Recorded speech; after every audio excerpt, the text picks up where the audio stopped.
The stars outside the window looked cold and distant, much like everything else in Hana Kim's life lately. She stood in the briefing room of the diplomatic vessel, her hands clasped behind her back in perfect military posture. Her uniform was crisp, medals gleaming on her chest. She had earned every single one of them through blood and sacrifice. "Captain Kim, you understand what we're asking of you," Admiral Lee said from across the table. His voice was tired. The war had aged him 20 years in just 5. "You're asking me to marry a stranger for politics," Hana replied flatly.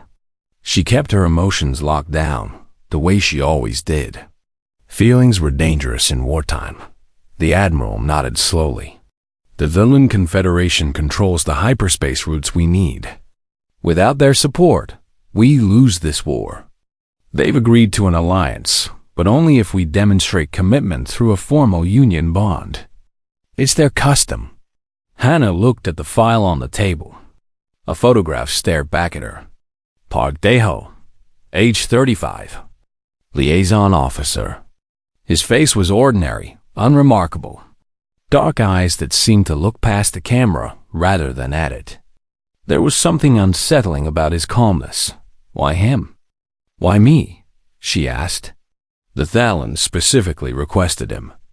"As for you, you're a war hero. Your family name carries weight.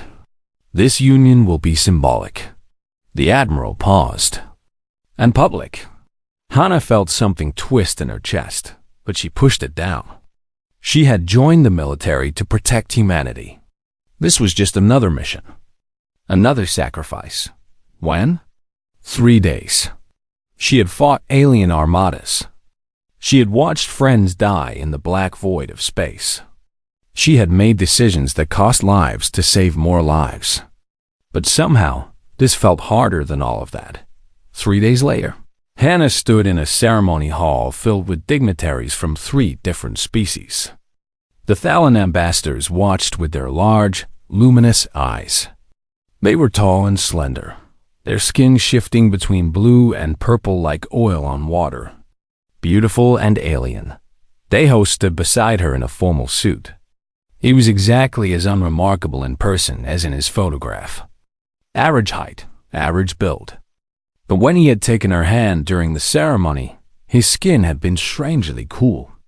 Not cold, just different.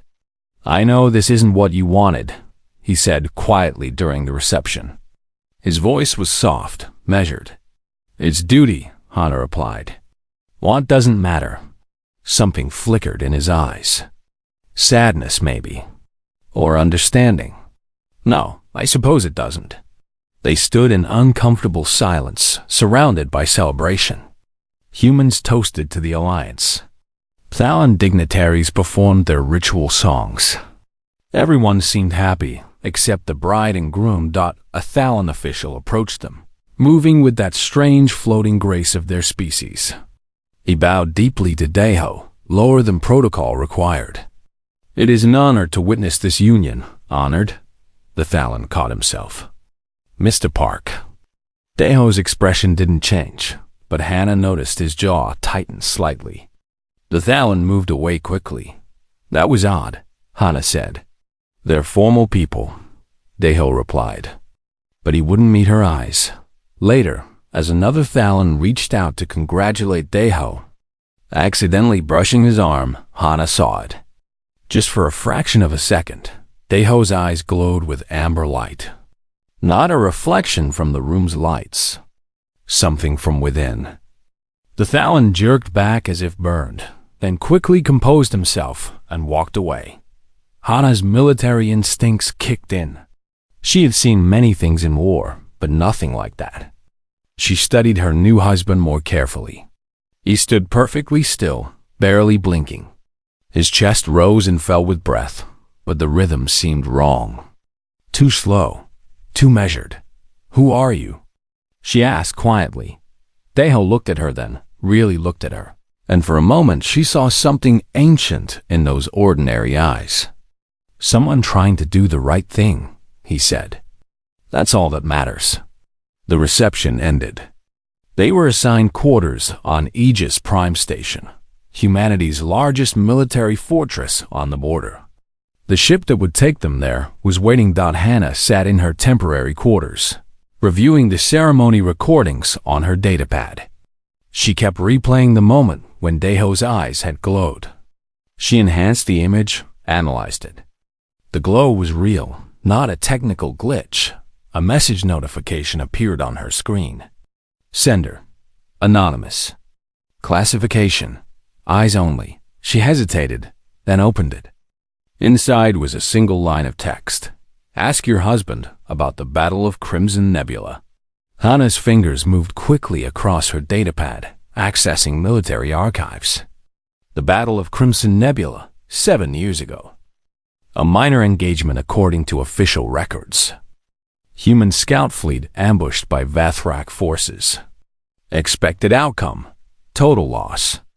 Actual outcome: human survival with 0 casualties, complete destruction of Vathrak Armada. The file was heavily redacted. Entire sections were blacked out.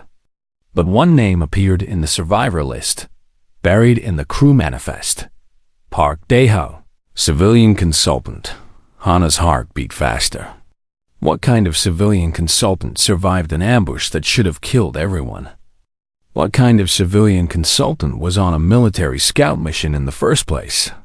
She looked up as her door chimed. Daeho stood in the corridor, still in his formal suit. We should talk about living arrangements, he said. I'll take separate quarters if you prefer. This marriage is political. I won't impose. Hannah studied him. He looked tired now, more human. But she couldn't forget that amber glow. Separate quarters are fine, she agreed. But Daeho, I need to ask you something. He tensed slightly. Yes? What happened at Crimson Nebula?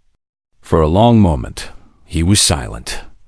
Then he smiled, but it was sad. Nothing that matters now. Get some rest, Captain. We reach Aegis Prime tomorrow. The real war is waiting for us there. He turned and walked away, and Hannah watched him go. She had married a stranger, that much was true. But she was beginning to suspect he was stranger than anyone could imagine. Outside the window, the stars continued their cold vigil. Somewhere out there, the Vathrak Empire was gathering its forces. The war was far from over, and Hannah had a mystery to solve. One that walked beside her wearing an ordinary face. She pulled up the file on Crimson Nebula again. 7 years of questions. Maybe it was time someone found answers. Tomorrow, at Aegis Prime, she would start digging. Duty had brought her here, but curiosity would drive her forward. And something told her that before this war ended, she would learn exactly what her husband was capable of. The question was whether she would survive that knowledge. 3 weeks had passed since Hannah arrived at Aegis Prime Station.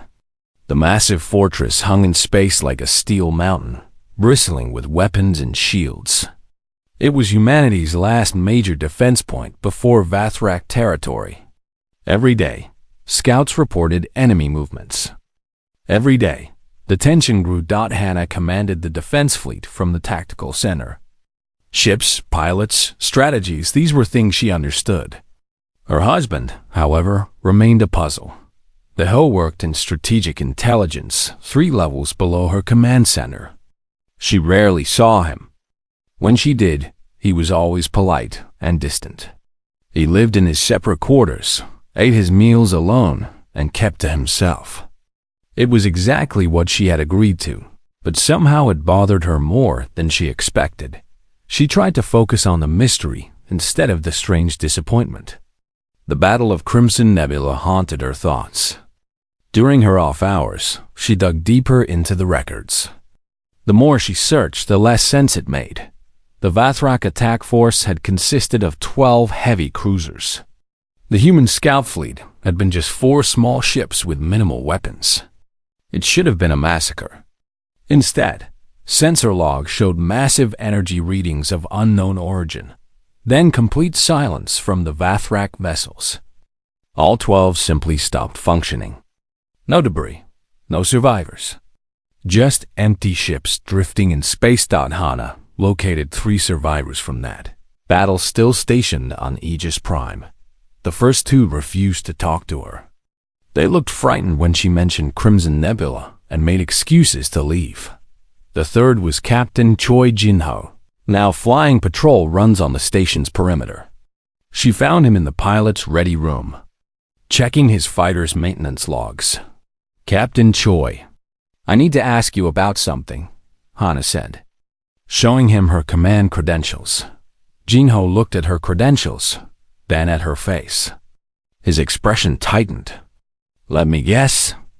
Crimson Nebula. Yes, you were there. He laughed, but there was no humor in it. I was there.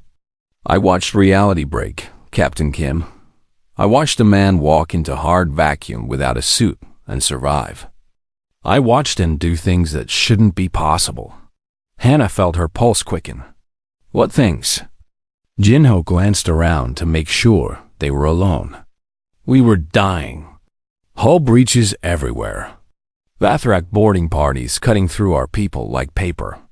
I was trapped in a sealed compartment with 6 others, waiting for the air to run out or the aliens to find us. He paused, his hands shaking slightly. Then Park Daeho appeared. Just walked through the sealed door like it wasn't there. That's impossible, Hana said. That's what I thought. But he did it. Then he told us to close our eyes. Some of us didn't listen. I didn't. Jinho's voice dropped to a whisper. He walked out through the hull breach into space. No suit, no protection.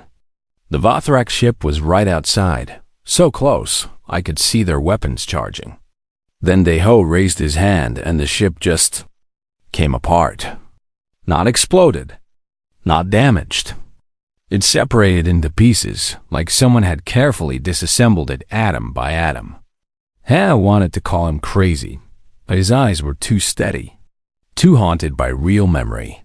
He did that to all 12 Vathrak ships, Jinho continued. One after another. Then he came back inside, perfectly fine, and told us to file reports saying we'd used experimental weapons.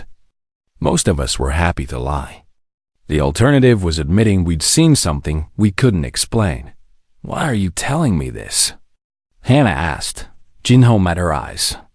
Because you married him. Someone should know what he really is before the next battle comes. And Captain Kim, it's coming soon. Hana left the ready room with her mind racing. She told herself it was trauma, hallucination, stress-induced delusion. But she had seen Daeho's eyes glow.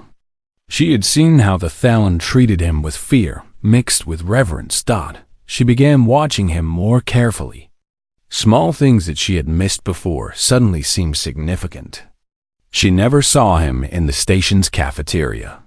His quarters were always silent, no sounds of movement or sleep.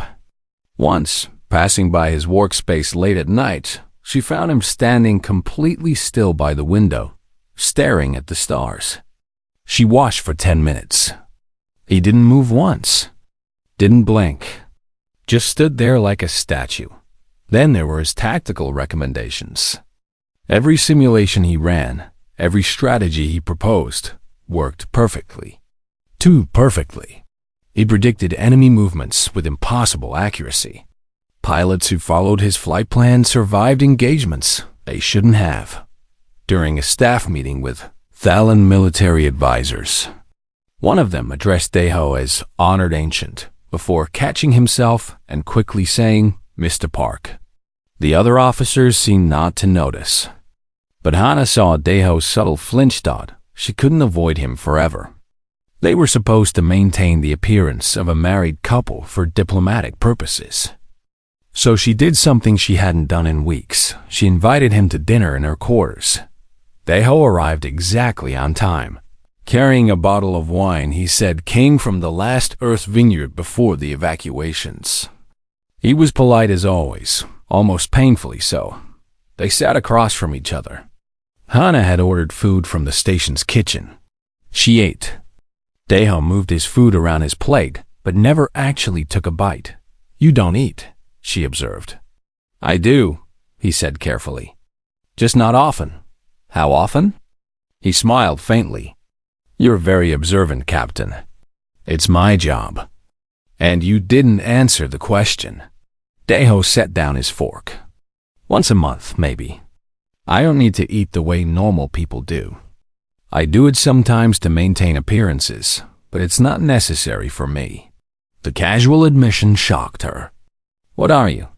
Someone trying to help humanity survive, he said. That's the only answer that matters right now. I spoke to Captain Choi, Hana said quietly. He told me about Crimson Nebula. Dao's expression didn't change, but something shifted in his eyes. That ancient quality she had noticed before. And you believe him? I don't know what to believe. But I know what I've seen. Your eyes glowing. The way the Thalan treat you. Your impossible accuracy in tactical planning. You're not normal. No, Deho agreed. I'm not. They sat in silence for a moment. Outside the window, the station's fighters performed patrol patterns, tiny lights moving through the darkness. I accepted this marriage because you deserve to survive what's coming, Deho said finally. All of them do. Every human on this station, every colony world, every child who hasn't been born yet. They deserve a future. That's what I fight for. But what are you fighting as? Hana pressed. Something that shouldn't exist, he said softly. Something that does anyway. Before Hana could respond, the station's alarm screamed to life.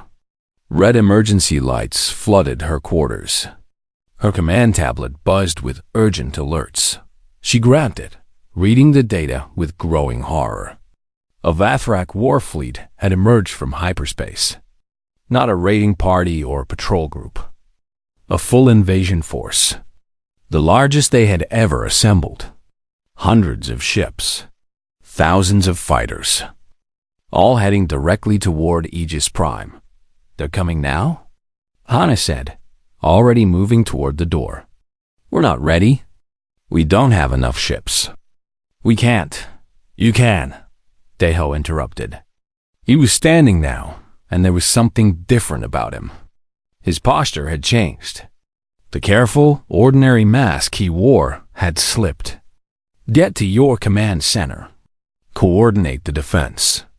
I'll handle the rest. Handle what? There are too many of them. Deho walked past her toward the door. There are never too many, Hana. Trust me. It was the first time he had used her first name. Something in his voice made her believe him, despite the impossibility of the situation. She watched him walk away down the corridor, moving with purpose toward the hangar bay. Other crew members rushed past him toward their battle stations, but Deho moved calmly through the chaos.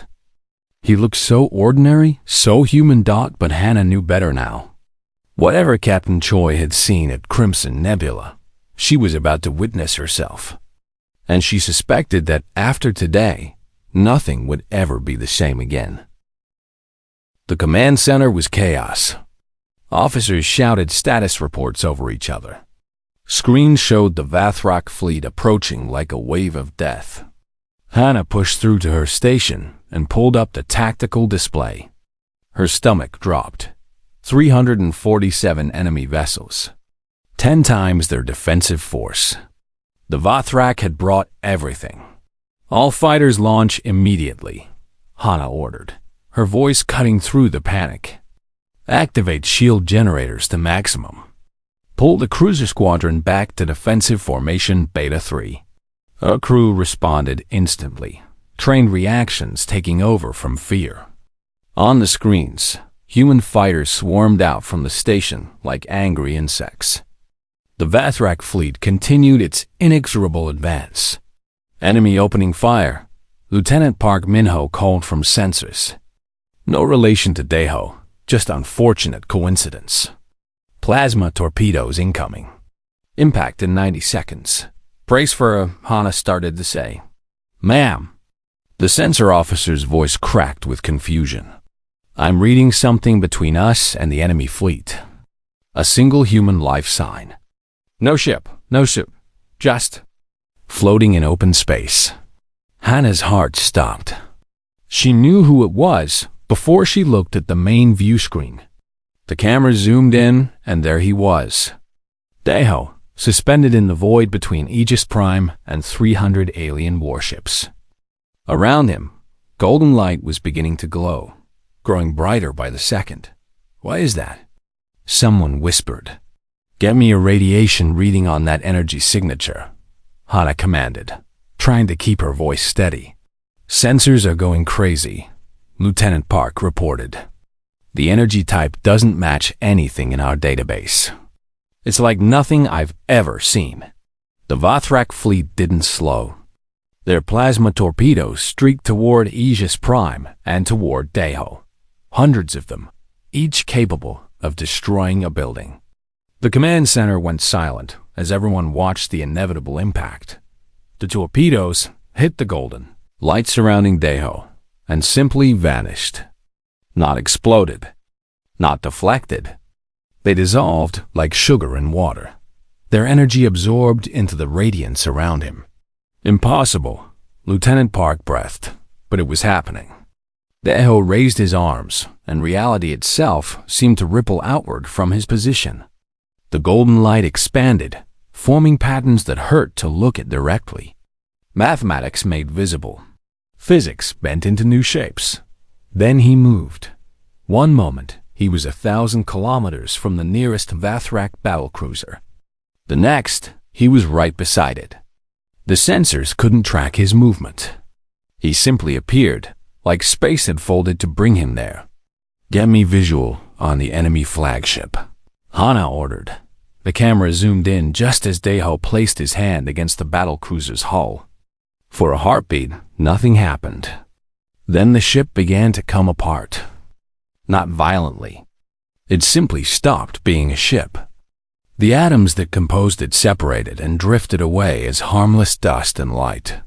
3,000 Vathrak crew members died without even knowing what killed them. "Holy God," someone whispered. Deho moved to the next ship. Same result. Touch, dissolution, death. He accelerated, becoming a streak of golden light moving through the Vathrak formation like a knife through silk. Every ship he touched ceased to exist. The Vathrak fleet panicked. They tried to retreat, but Deho was faster. He spread his arms wide, and a barrier of pure energy materialized around the enemy fleet, trapping them. His voice came through every communication channel on every ship, human and alien alike. "You were warned." His voice was calm, almost sad. "Humanity is under protection. Leave this space and never return." He spoke in perfect Vathrak, a language that required vocal structures humans didn't possess. The enemy fleet commanders broadcast frantic orders. They concentrated all their weapons on Deho plasma cannons, kinetic rounds, energy beams. Enough firepower to crack a planet dot. It all dissolved in the golden light. Deho didn't even flinch. He moved toward their flagship, a massive dreadnought 3 kilometers long. The Vathrak commander broadcast a final desperate message. Hannah's translator caught it. The ancient walks, retreat, retreat. But there was nowhere to go. Deho reached the flagship and didn't touch it. Instead, he clenched his fist, and the entire ship compressed. 3 kilometers of alien warship crushed into a ball of twisted metal no larger than a shuttle. The screams on the comm channels cut off instantly. The remaining Vathrak vessels broke formation, fleeing in every direction. Deho let them go. The golden light around him flickered and began to fade. He slowly drifted back toward Aegis Prime. The entire battle had lasted 4 minutes. The command center was frozen in silence. Officers stared at screens, unable to process what they had witnessed. Hannah found her voice first. "Launch recovery team to the hangar bay." Now, she was already moving toward the exit. "And someone get me a medical team." She ran through the corridors, her mind racing. She had seen war for years. She had seen humans do impossible things through courage and cleverness. But this wasn't courage. This was power on a scale she couldn't comprehend. Deho had destroyed an invasion fleet alone. He had bent physics itself to his will. The hangar bay was in chaos. Everyone had seen what happened. People were gathering, talking in hushed, frightened voices. Some called Deho a weapon. Others whispered the word, God. Hannah pushed through the crowd as the hangar doors opened.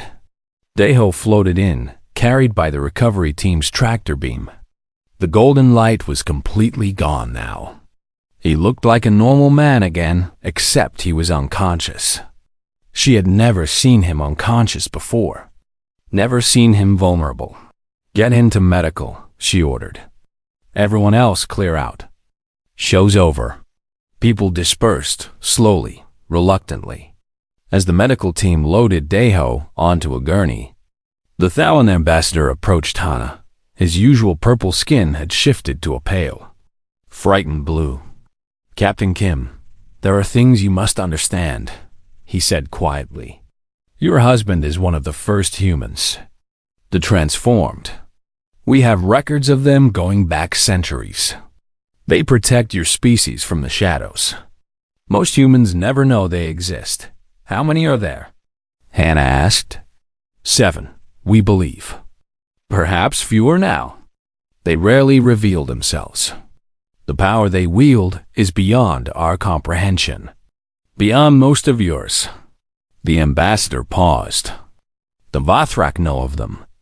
They fear them. Today, they learned that fear was justified.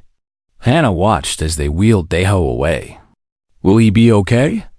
We don't know. They are nearly immortal, but using so much power at once. The ambassador's voice trailed off. We can only wait and see. Hannah followed the medical team to the secure medical bay. She posted guards outside and ordered the doctors to tell no one else what they saw.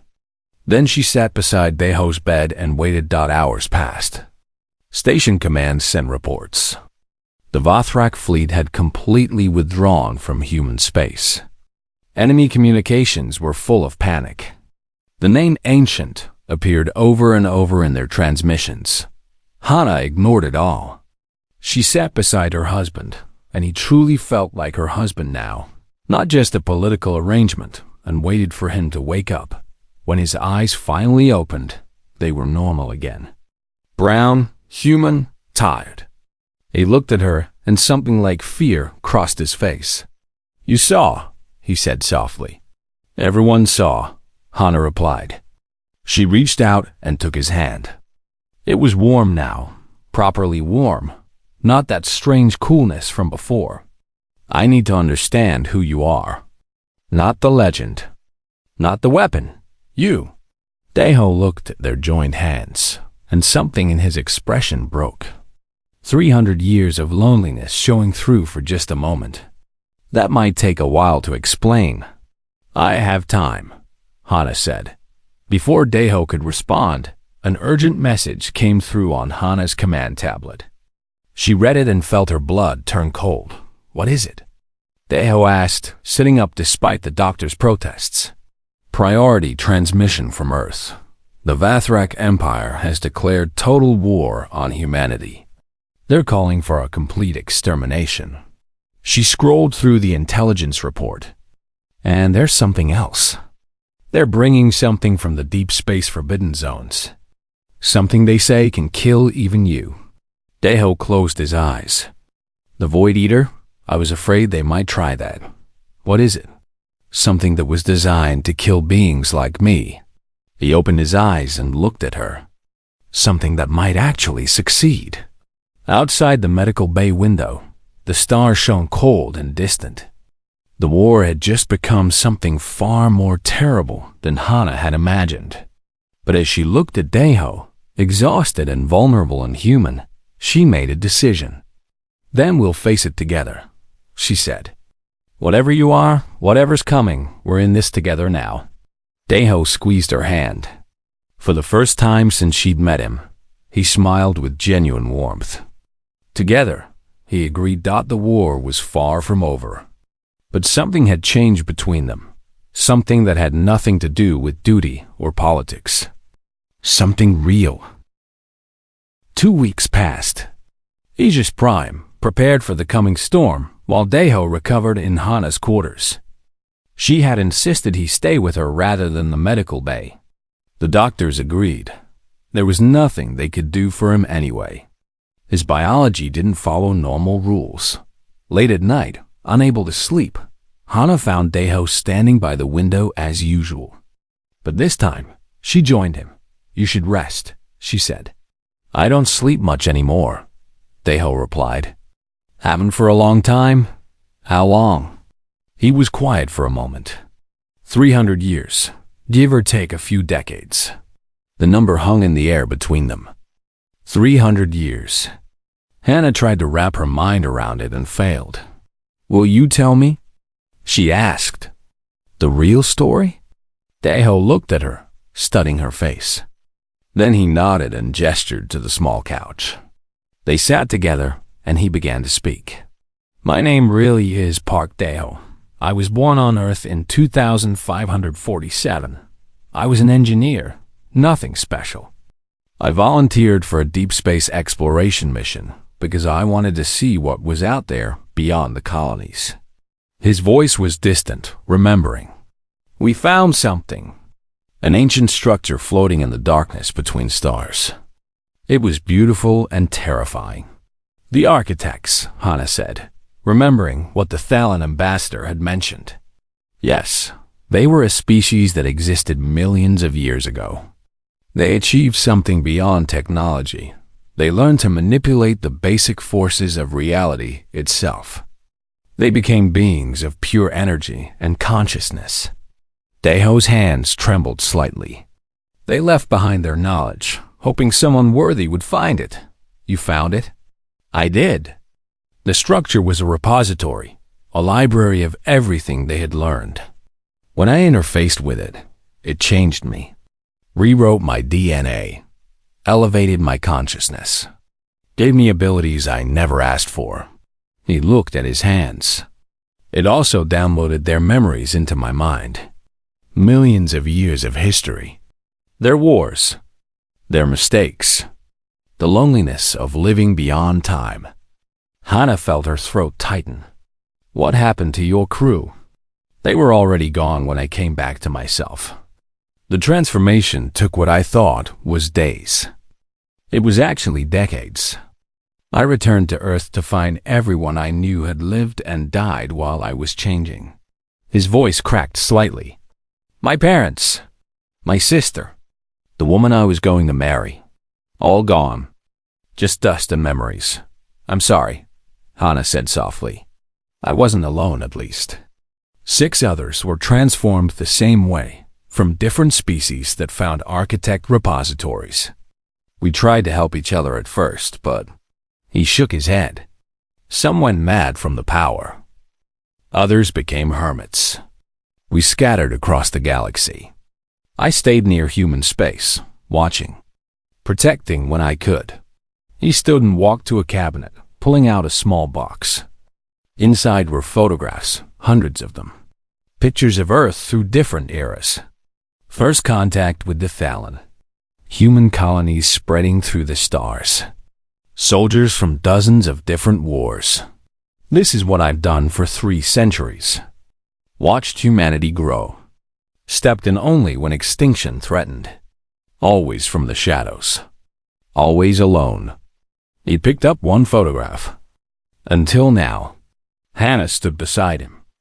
"Why did you agree to marry me?" "The real reason." Daiho turned to face her. "Because I've watched your career, Hana. I've seen you fight for every single life under your command. You sacrifice for them, but you never throw them away. You remind me why humanity deserves protection. Why it's worth fighting for." He paused. "And maybe because after 300 years alone, I was tired of being alone." Something warm bloomed in Hana's chest.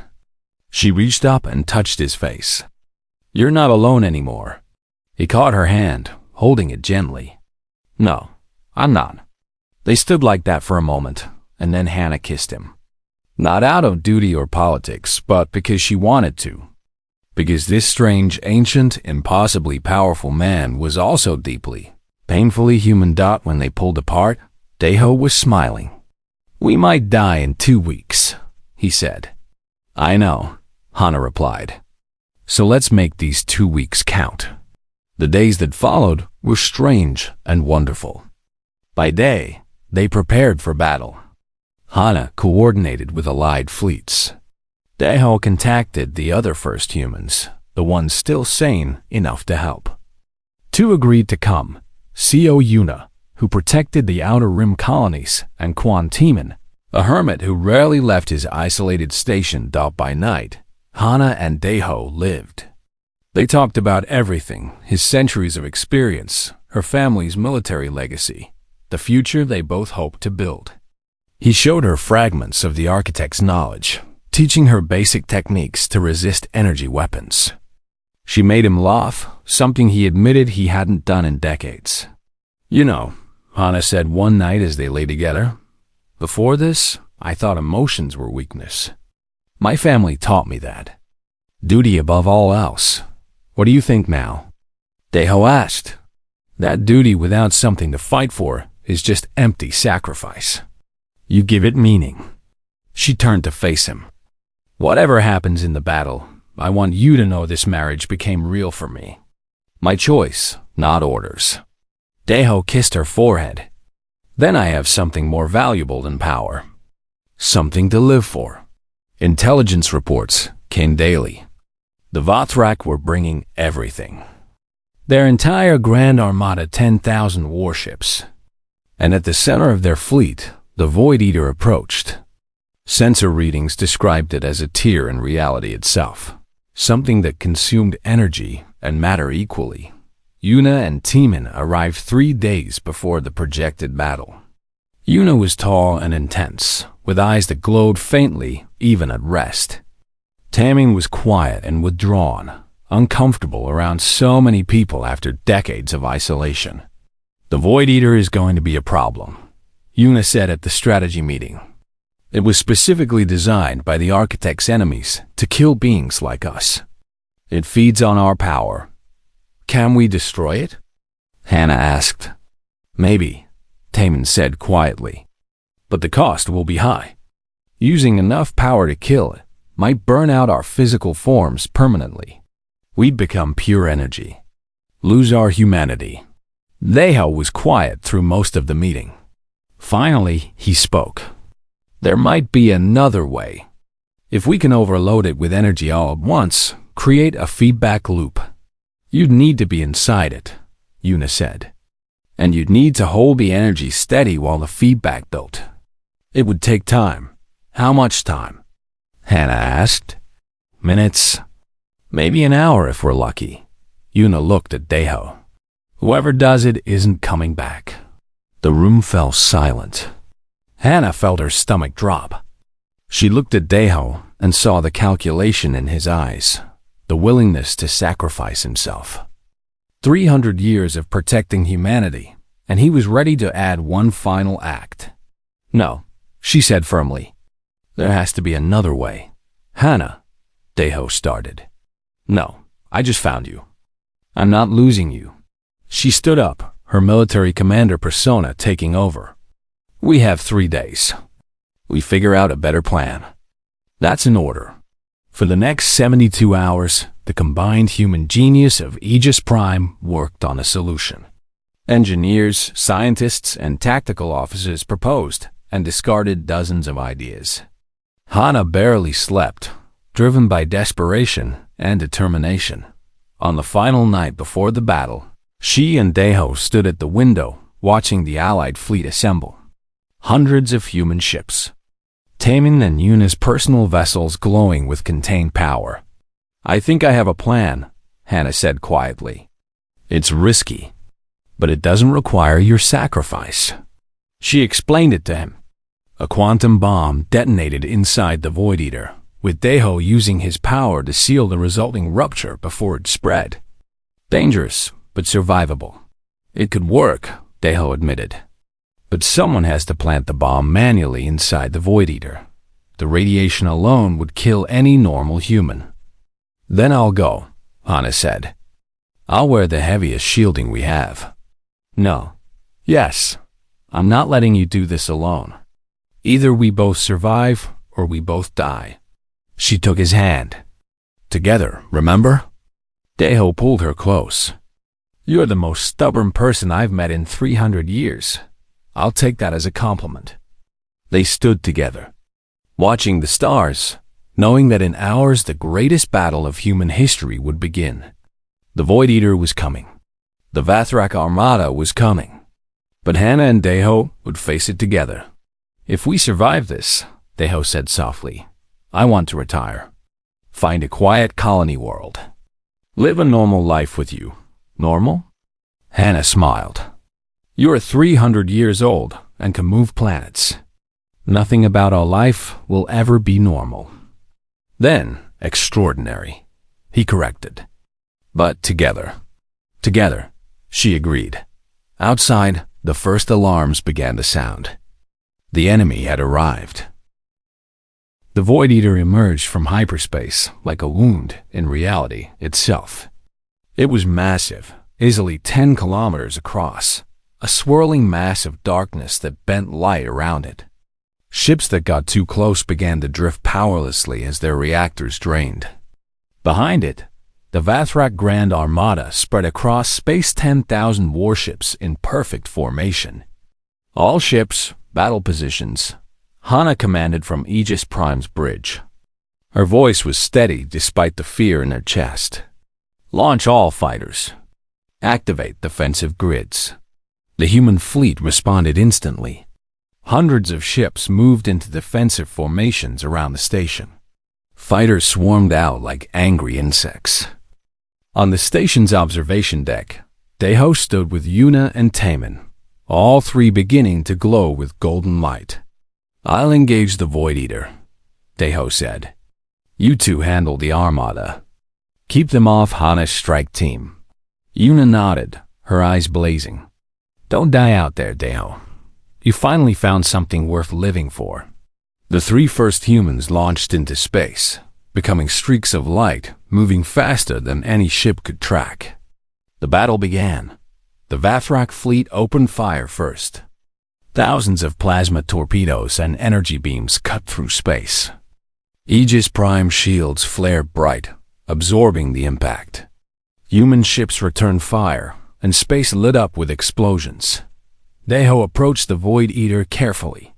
Even from a distance, he could feel it pulling at his energy, trying to drain him.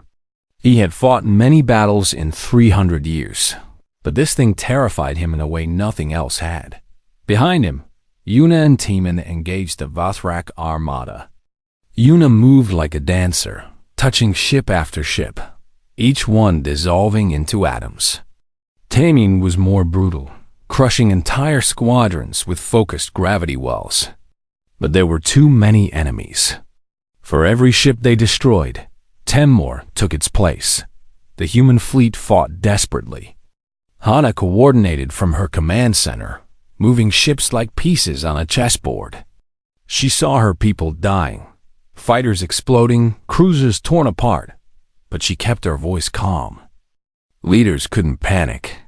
Strike Team Alpha, you're clear for approach, she said into her comm.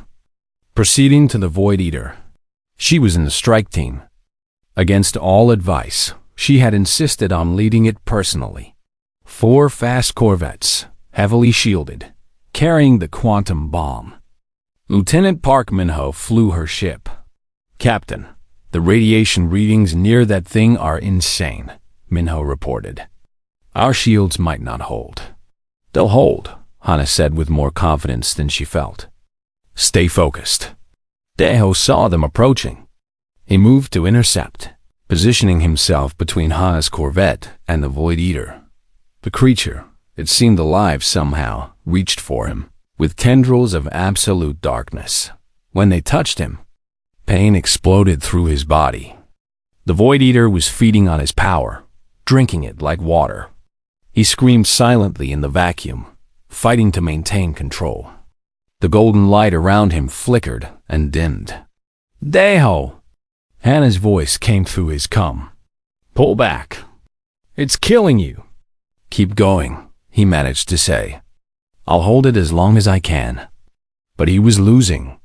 The Void Eater was stronger than he'd expected, adapting to his power, learning how to drain him more efficiently. His vision began to fade. 300 years of life, and it was going to end here. Then he felt other presences beside him. Yuna and Taman had abandoned the armada and moved to his flanks. Together, the three first humans channeled their power into a barrier, holding the Void Eater at bay. Go. Taman shouted at Hana. We can't hold this forever. Hana's strike team pushed forward. The radiation was incredible. 2 corvettes lost power and began to drift. The third took critical damage from a Vathrek fighter that had broken through the defensive line. Only Hana's ship made it through. Minho, get me inside that thing, Hana ordered. Captain, that's suicide. That's an order. The corvette dove toward the Void Eater. The shield screamed, failing layer by layer. They punched through the outer surface into a nightmare dimension where physics broke down. Colors that shouldn't exist swirled around them. The ship's hull began to dissolve. Get to the escape pods. Hana shouted at her crew. I'll finish this. Captain, the timer on the bomb is malfunctioning, Minho reported. Someone needs to hold it manually until detonation. Hana understood. A manual detonation meant someone stayed behind. She grabbed the bomb from its housing. Everyone out. Now, that's a direct order. Her crew hesitated. Then Minho saluted. It's been an honor, Captain. They ran for the pods. Hana moved toward the ship's airlock, the bomb heavy in her arms. The timer showed 30 seconds. She just needed to get deep enough into the Void Eater for the explosion to work. The airlock opened. Hana stepped into the chaos of broken reality, her environmental suit already beginning to fail. She could see the Void Eater's core ahead, a point of absolute darkness that hurt to look at. Then someone materialized beside her. Deho, glowing weakly, barely maintaining his form. No, Hana said. You can't be here. You need to seal the rupture from outside. I can seal it from in here, Deho said. He took the bomb from her hands. And I'm not letting you die alone.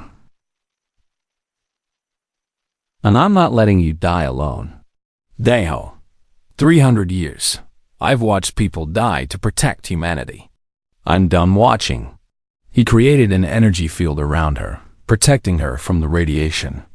You deserve to survive, Hana, to see the world we're fighting for. So do you, she said, tears streaming down her face. I've lived long enough. He smiled at her, and it was gentle and sad and loving all at once. You gave me something I thought I'd never have again, a reason to be human. Thank you for that. Before she could respond, he threw her back toward the dying corvette with a pulse of energy. She hit the hull hard, the impact knocking the air from her lungs. When she looked up, Deho was moving deeper into the Void Eater, carrying the bomb. No. She screamed. Deho, no. But her cum was dead. She was too far away. She could only watch as Deho reached the core and detonated the bomb. The explosion was like reality tearing itself apart. The Void Eater screamed, an actual sound in the vacuum, transmitted through space itself. It began to collapse inward, creating a quantum rupture that spread outward, threatening to consume everything. Then Hana saw something impossible. Deho was still there, at the center of the explosion, channeling every ounce of his power. The golden light that had always surrounded him blazed brighter than any star. He was holding the rupture closed, preventing it from spreading, but the effort was destroying him. She could see his form beginning to dissolve, becoming pure energy. He was burning out, just like Yuna had warned. He would lose his humanity, become something eternal and intangible. Hana grabbed her ship's damaged cum system. Deho, if you can hear me, come back. Please, we can find another way. For a moment, nothing happened. The golden light continued to brighten, and Daeho's form became less solid. Then, impossibly, he stopped. The light began to fade instead of growing. He was pulling back, refusing to complete the transformation. The quantum rupture sealed. The Void Eater collapsed into nothing. And Daeho fell, tumbling through space, no longer glowing. Just a man. Hana launched herself from the Corvette, using her suit's emergency thrusters. She caught him, pulling him close. His eyes were open but unfocused. His skin was normal temperature. Human temperature. "I couldn't do it," he whispered. "I couldn't leave you."